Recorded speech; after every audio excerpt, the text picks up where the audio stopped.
Reka nizere ko mumeze neza mwe mukomeje kurikira BMTV. Uyu munsi rero kuri tariki ya none kuri uyu cyumweru hakaba hateganyijwe irahira rya Perezida wa Repubulika y'u Rwanda nyuma y'uko itegeko nshinga rya Repubulika y'u Rwanda ribiteganya ko mu ngingo yaryo y'102 rivuga ko ritegeka Perezida ko agomba kurahira mu gihe cy'iminsi 30 nyuma y'uko atowe. Ni muri urwego rero Perezida wa Repubulika Paul Kagame yatorewe kuyobora leta y'u Rwanda muri manda y'imyaka 5 kuva 2024 ndetse kugera 2031, aho uyu munsi aza kurahira nk'uko biteganwa n'itegeko nshinga. Ni umuhango rero uza kwitabirwa n'abantu bagiye batandukanye, aho tuza kubabonera hamwe abamaze kugera mu gihugu ndetse n'abamaze gutanga impamvu zabo kohereza abagomba kubahagararira. Ni umuhango rero twavuga ko ari umuhango ukomeye cyane ko ari ibirori bisa naho twavuga ko ari bya kabiri mu gihugu, cyangwa se bikaba ari ibya mbere kugiye kurahira, kuko hari benshi batorwa ariko ntibarahire kubw'umugisha rero abanyarwanda duhorana na yamana y'u Rwanda twe ibyo ntibijya biba mu gihugu cyacu. Uyu munsi rero ndaza kubabwira muri make uko bigenda. Ubundi bitangira hari Chief of Justice cyangwa se uhagarariye ubutabera mu gihugu, niwe urahiza perezida, akamuhereza inkota, akamuhereza n'ibindi bikoresho bya gisirikare nk'igishushanyo cy'uko agomba kuyobora igihugu ndetse mu mutekano. Minisitiri rero Nduhungirehe niwe uteganyijwe ko aza kuba ari MC cyangwa se yakira abantu nk'ibi birori bigiye kuba uyu munsi. Hari byinshi rero byagiye bivugwa bye bitandukanye.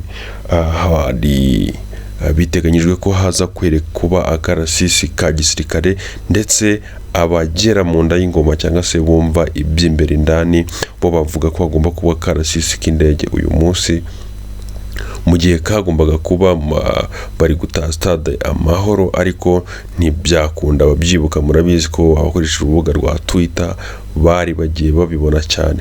Gusa uyu munsi biteganyijwe ko haza kuba akarasisi ka gisirikare, akaba hakerekanwa intwaro runaka n'imbunda zigezweho cyane, nk'uko mubizi ko igisirikare cy'u Rwanda kitajya kiburira ku bintu by'intwaro. Kuba bazana hari imbunda rwose bavuga ati imbunda ni itunzwe n'ibihugu bibiri muri Afurika, kuko ntabwo bayifata ngo bayijyane ahantu ishobora kwibwa cyangwa se ishobora gutwarwa n'inyeshyamba ikaba yajya kwiganwa. Muri make ni nka ya mashusho bagenda bazengurutsa akomeye cyane. Uyu munsi rero biteganyijwe ko uyu muhango uza kwitabirwa n'abaperezida 22 bagiye batandukanye, bavana abaperezida ba Afurika.